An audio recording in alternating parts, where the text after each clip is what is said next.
और Donald Trump कई बार अपनी तुलना अमेरिका के महान राष्ट्रपतियों की लिस्ट में शामिल अब्राहम लिंकन से कर चुके हैं और अब उन्होंने ईरान युद्ध में उन्हीं की रणनीति लागू कर दी। अमेरिका ने ईरान के खिलाफ एक ऐसा चक्रव्यूह रचा है जिसे लिंकन ने अमेरिकी विद्रोहियों के खिलाफ करीब 165 साल पहले रचा था।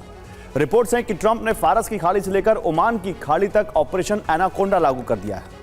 अब अमेरिकी सेना इस ऑपरेशन को केंद्र में रखकर हमले कर रही है। क्या है ट्रंप का ऑपरेशन एनाकोंडा और क्या ऑपरेशन मुस्तफा को सरेंडर करने के लिए मजबूर कर देगा? सुपर प्राइम टाइम की इस एक्सक्लूसिव रिपोर्ट में दिखाता हूं आपको। दावा है कि ट्रंप ने सिचुएशन रूम में सीक्रेट बैठक की है जिसमें उपराष्ट्रपति जेडी वेंस, विदेश मंत्री मार्को रूबियो, युद्ध मंत्री पीट हेग्सेथ, CIA डायरेक्टर जॉन रैटक्लिफ और जनरल डैन केन शामिल थे। बैठक का उद्देश्य ईरान के खिलाफ एक बेहद विनाशकारी और बड़े सैन्य अभियान की योजना तैयार करना था जो मौजूदा हमलों से कहीं ज्यादा बड़ा होगा। और अमेरिकी गृह युद्ध में साल 1861 से 1865 के बीच अब्राहम लिंकन के जनरल विनफील्ड स्कॉट ने दक्षिण के विद्रोही राज्यों को हराने के लिए एक खास रणनीति तैयार की थी। इसे स्कॉट्स ग्रेट स्नेक या एनाकोंडा रणनीति कहा जाता है। इस रणनीति के तहत दक्षिण के बंदरगाहों की समुद्री नाकाबंदी की गई और मिसिसिपी नदी पर अमेरिकी सेना ने नियंत्रण कर लिया, जिसका नतीजा ये रहा कि इन राज्यों से यूरोप को होने वाला कपास का निर्यात बंद हो गया और यूरोप से मिलने वाली हथियारों की सप्लाई रुक गई। यही इन राज्यों के आत्मसमर्पण की वजह बना। दरअसल लिंकन के जनरल ने यह नाकाबंदी करीब 5632 किलोमीटर लंबी तट रेखा पर की थी, जिसके जरिए 180 बंदरगाहों को ब्लॉक कर दिया गया। इससे इन विद्रोही राज्यों की अर्थव्यवस्था पूरी तरह से बर्बाद हो गई।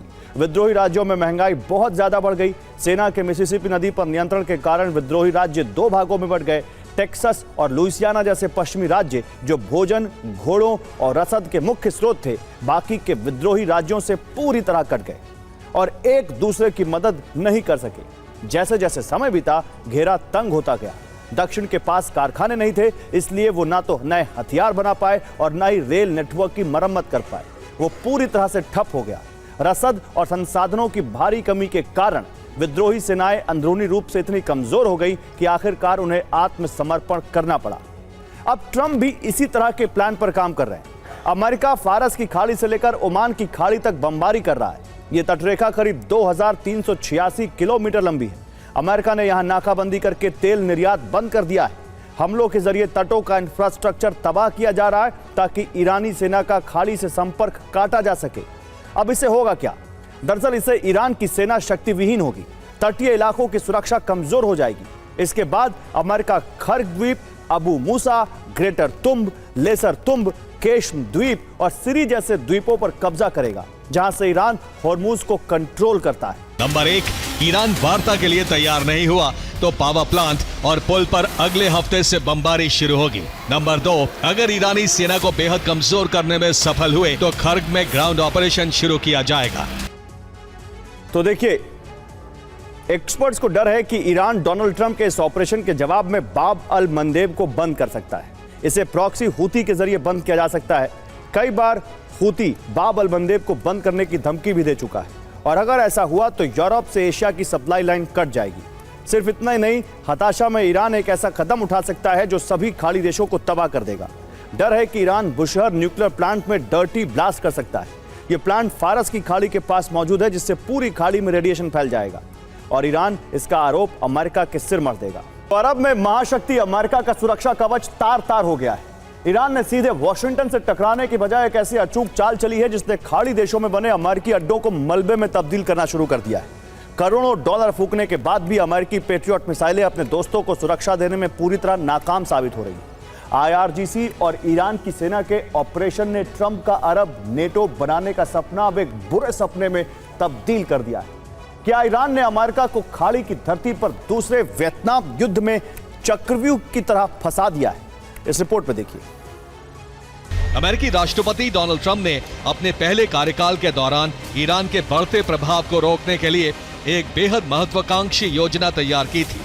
उन्होंने सऊदी अरब, संयुक्त अरब अमीरात, बहरीन, मिस्र और जॉर्डन को मिलाकर मेसा यानी मिडिल ईस्ट स्ट्रैटेजिक अलायंस का प्रस्ताव रखा था, जिसे दुनिया अरब का नेटो कह रही थी। ट्रंप का सपना इस अरब नेटो के जरिए ईरान की घेराबंदी करना था। तो एक तरफ है IRGC का ऑपरेशन नस्र 2 जिसके तहत अमेरिकी बेस पर हमले किए जा रहे हैं। दूसरा ईरानी सेना का साइके ऑपरेशन जिसका फोकस अमेरिकी हवाई ताकत को कमजोर करना है।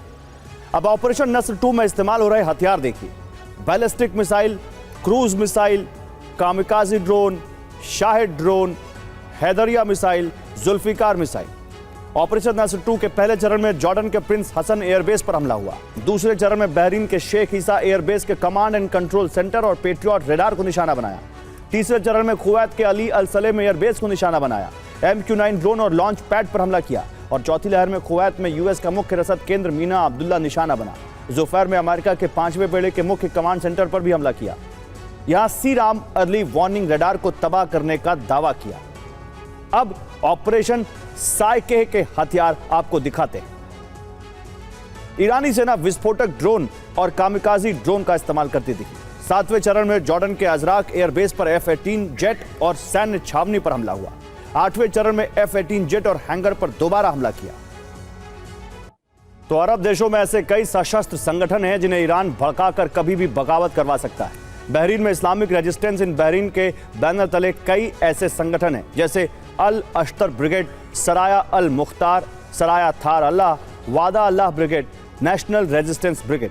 इसी तरह इराक में इस्लामिक रेजिस्टेंस इन इराक के साथ कताइब हिजबुल्लाह, असाइब अहल अल हक, हरकत हिजबुल्लाह अल नुजाबा, कताइब सैयद अल शुदा, बद्र ऑर्गेनाइजेशन जैसे कई संगठन जुड़े।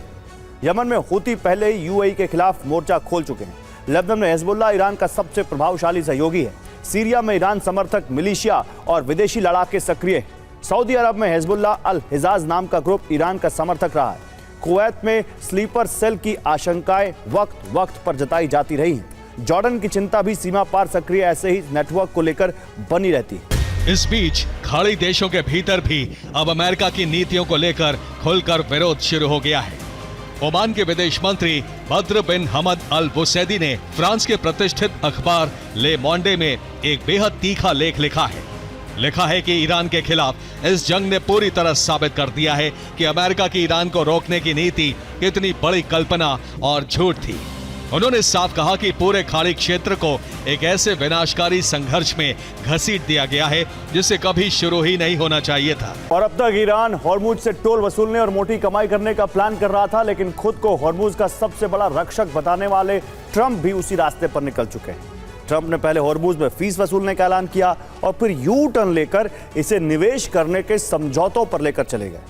शब्द भले ही बदल गए, लेकिन अर्थ यही है कि अमेरिका हॉर्मुज में सुरक्षा देने के नाम पर मोटा मुनाफा भी चाहता है। कहा जा रहा है कि अमेरिका और इजरायल दुनिया के तेल कारोबार पर नियंत्रण और भारी मुनाफे की प्लानिंग कर चुके हैं। ईरान वॉर उसी प्लान का एक हिस्सा है। हॉर्मुज से एक दिन में सिर्फ 4 जहाज गुजरे। जहाज हॉर्मुज के करीब रडार बंद कर रहे हैं। शिपिंग कंपनियां अपनी पहचान छिपा रही हैं। पिछले कुछ महीनों में बहुत कुछ हुआ है। पाइपलाइंस बन रही हैं। हम बेहतरीन विकल्प लेकर आ रहे हैं जिनमें टेक्सास और अलास्का भी शामिल है।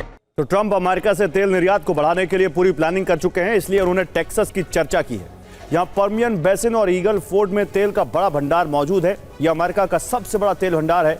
हर दिन यहाँ 58 लाख बैरल तेल का उत्पादन होता है। यह अमेरिका के कुल तेल उत्पादन का 42% हिस्सा है। अमेरिका के तेल का भंडार न्यू मैक्सिको तक फैला हुआ है। अब अमेरिका में तेल का दूसरा बड़ा ठिकाना है अलास्का का नॉर्थ स्लोप। यहाँ हर दिन 4,22,000 बैरल तेल का उत्पादन होता है। अब यहाँ 2 नए प्रोजेक्ट की शुरुआत की गई। अलास्का में नूना और पिका के नाम से प्रोजेक्ट चल रहे हैं।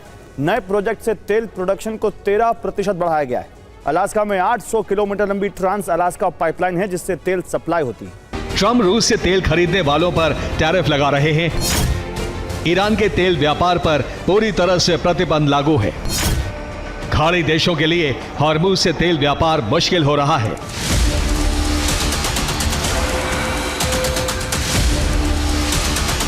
अमेरिका में इन दिनों तेल प्रोडक्शन को बढ़ाने का अभियान चल रहा है। टेक्सास और न्यू मैक्सिको में आधुनिक हाइड्रोलिक फ्रैक्चरिंग तकनीक का इस्तेमाल हो रहा है जिसके जरिए कच्चे तेल का उत्पादन बढ़ाया जा रहा है। अमेरिकी तेल कंपनियां वैश्विक आपूर्ति मांग के असंतुलन को देखते हुए नए कुओं की ड्रिलिंग कर रही हैं। 2027 में अमेरिका का तेल उत्पादन हर दिन 142 लाख बैरल करने का लक्ष्य रखा गया है।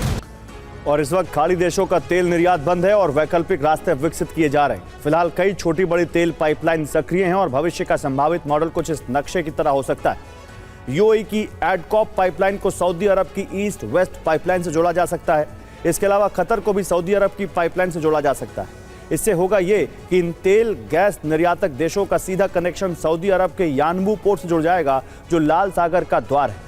अब यहां से तेल और गैस टैंकरों के जरिए रवाना होंगे। ये स्वेज नहर से नहीं बल्कि अकाबा की खाड़ी होते हुए इजराइल के इलात पोर्ट पर पहुंचेंगे। यहां से इजराइल की इलात एश्केलोन पाइपलाइन का इस्तेमाल होगा, जो पहले से 12 लाख मिलियन बैरल तेल रोजाना भूमध्य सागर तक पहुंचा रही है। इस पाइपलाइन से खाड़ी देशों का तेल भूमध्य सागर पहुंच जाएगा। यह स्वेज नहर से तेज, सस्ता और सुरक्षित रास्ता। वॉशिंगटन में डोनाल्ड ट्रंप और इराक के नए प्रधानमंत्री अली अल जैदी की मुलाकात के बाद पश्चिम एशिया की बिसात पर ट्रंप ने नया रणनीतिक जाल बिछा दिया है। ट्रंप का सबसे बड़ा दाव यह है कि वो इराक से अमेरिकी सेना को बाहर कर रहे हैं, लेकिन अमेरिकी कॉरपोरेट जगत की एंट्री तैयार कर रहे हैं। ट्रंप ने जाल तो बिछा दिया है, लेकिन देखना यह होगा कि क्या अल जैदी इराक के आंतरिक सिस्टम से ईरान के 20 साल पुराने जाल को सच में उखाड़ पाते हैं या नहीं। आइए इस रिपोर्ट में दिखाता हूं। द्विपक्षीय वार्ता में ऊर्जा और निवेश पर बात हुई। अमेरिका और इराक के बीच तेल व्यापार और ऊर्जा साझेदारी बढ़ाने पर सहमति हुई। अमेरिकी निवेश पर भी चर्चा हुई, जिसमें ट्रंप ने इराक में अमेरिकी कंपनियों के निवेश और नए तेल समझौतों का समर्थन किया। बैठक के दौरान ईरान तनाव और क्षेत्रीय सुरक्षा पर भी चर्चा की गई। इसी के तहत अमेरिका ने इराक से 30 सितंबर तक अमेरिकी सैनिकों की वापसी का ऐलान कर दिया है। साथ ही साथ अमेरिकी तेल कंपनियों को इराक में एंट्री दी जा रही है। ट्रंप ने इराक के साथ रिश्तों को मिलिट्री फर्स्ट से बदलकर बिजनेस फर्स्ट बनाने का संकेत दिया है। इराक तेल संसाधनों से समृद्ध देश है। इराक में तेल का बड़ा भंडार और क्षमता से अमेरिका को बड़ा आर्थिक फायदा होगा और साथ ही इराक की बिजली और बुनियादी ढांचे के लिए ईरान पर निर्भरता कम होगी, जो सीधे तौर पर इराक के तेल भंडार पर अमेरिकी कब्जे की तरफ बड़ा कदम होगा। अल जैदी राजनीति का नया चेहरा है और पेशे से बैंकर और बिजनेसमैन रह चुके हैं, जो सुरक्षा गारंटी के बजाय आर्थिक और व्यापारिक साझेदारी के एजेंडे के साथ अमेरिका से रिश्ते बढ़ाना चाहते हैं और ईरान के प्रभाव को कम करना चाहते हैं।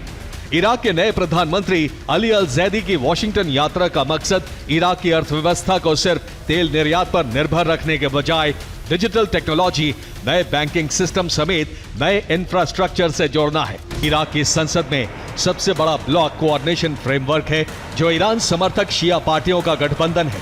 इराक में सरकार किसकी बनेगी और नीतियां क्या होंगी, इसमें इस ब्लॉक की मर्जी सबसे ऊपर रहती है।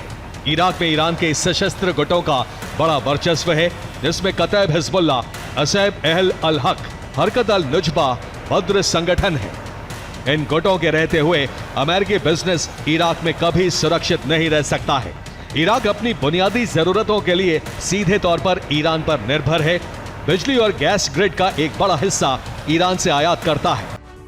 और ओमान की खाड़ी से लेकर फारस की खाड़ी तक अमेरिका बम बरसा रहा है, तो इधर पुतिन ने अपना ब्लैक सी ऑपरेशन शुरू कर दिया है। पुतिन की रणनीति यूक्रेन के बंदरगाहों को तबाह करना है।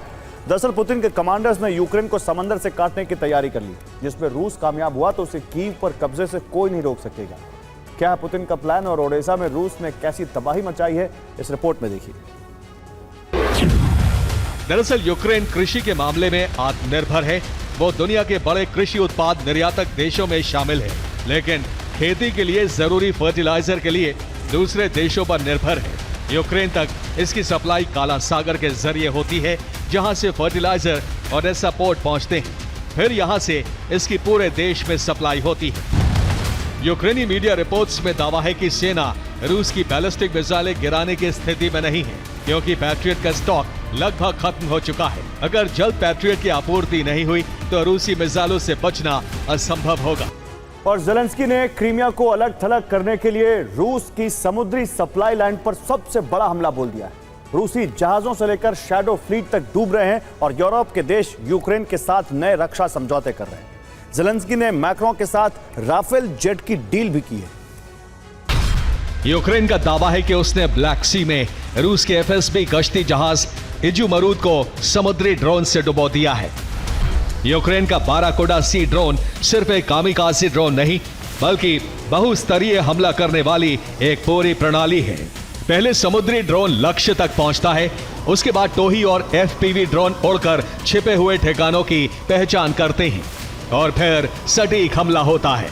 बिना चालक वाली बोट रॉकेट दागती है, यानी गश्त, निगरानी और दुश्मन से मुठभेड़ यूक्रेन का बाराकोडा सी ड्रोन सब कर लेता है।